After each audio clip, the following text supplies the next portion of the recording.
થયું હે? ખબર પડી બાજુવાળા કેમ ઝઘડા કરે છે? અરે મારા લીધે. કેમ તમારા લીધે? હું ગઈકાલે બાજુવાળા ભાભીને કહી આવ્યો કે અમારા ઘરમાં કચરા પોતા, વાસણ, રસોઈ, કપડાં ધોવાનું બધા કામ હું જ કરું છું. આજે ભાઈને ઉપાડ લીધા. મનીષા હાલ ને જમવા. મમ્મી હું કામ કરું છું ને તો કરી લઉં ને પછી આવું, તમે જમી લ્યો. હા હવે તો હાલ મનીષા જમવા. મમ્મી હજી મારું કામ પૂરું નથી થયું, તમે જમી લ્યો, હું હમણાં જમી લઈશ. મનીષા હવે તો હાલ, કેટલું મોડું થઈ ગયું. મમ્મી તમને દેખાતું નથી કે હું કામ કરું છું? હું હમણાં કરી લઉં ને પછી જમી લઉં, તમે જમી લ્યો.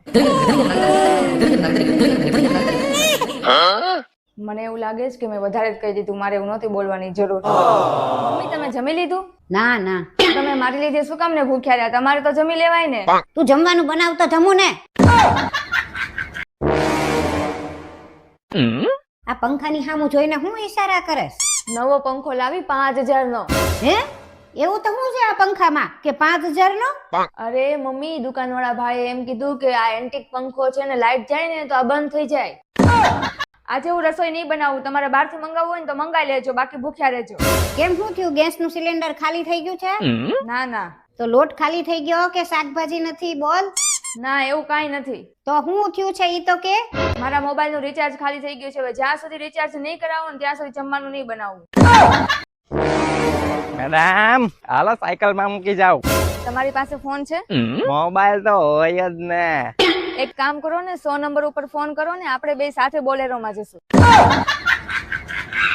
મમ્મી મમ્મી શું થયું પણ? મારી બેનપણીના સાસુએ એને સોનાનો હાર કરાવી દીધો. ઈ તો હુંય કરાવી દઉં તારી હાટુ, એમાં હું? સાચું? તું ખાલી સોનું લઈ આય, હાર હું કરાવી દઈશ. મારે છૂટાછેડા જોવે છે. કેમ પણ અચાનક છૂટાછેડા? હું કેટલો સુધરી ગયો છું. તે કીધું એટલે ચા પીવાનું બંધ કરી દીધું, તે કીધું એટલે ભાઈબંધને મળવા જવાનું બંધ કરી દીધું. ઈ બધું તો ઠીક હાલો, પણ સંડાસઈ તને પૂછીને જાઉં છું. સુધરી ગયા ઈ તો મને વાંધો છે, હવે મારે બાધું કઈ વાતમાં? આટલો બધો હારો માણસ મને નહીં પોસાય. કેટલી ગરમી છે મનીષા, જો તો ખરા. હા બહુ ગરમી છે. તને ગરમી લાગે તો તું શું કર મનીષા? કુલર પાસે બેસી જાવ. અને ખૂબ ગરમી વધારે લાગે તો કુલર ચાલુ કરી દઉં. હે મમ્મી તમે શું વિચારો છો? જીવવું કે મરી જાવ એમ વિચારું છું. કેમ એવું વિચારો છો અચાનક? કાલે હું વીમા ઓફિસે ગઈ હતી ને તો ઈ લોકોએ મને જીવવા કરતા મરવાના ફાયદા વધારે બતાવ્યા. મમ્મી એક વાત પૂછું? હા પૂછ ને. આ અમારા લગ્ન પછી બધા મને જોવા આવ્યા ત્યારે બધાએ મને ગિફ્ટ આપ્યું હતું, તો તમે કેમ ન આપ્યું? ગિફ્ટ તો મેં લઈને જ રાખી હતી. તો આપી કેમ નહીં? તારું મોઢું જોયા પછી દેવાનું મન જ ન થયું.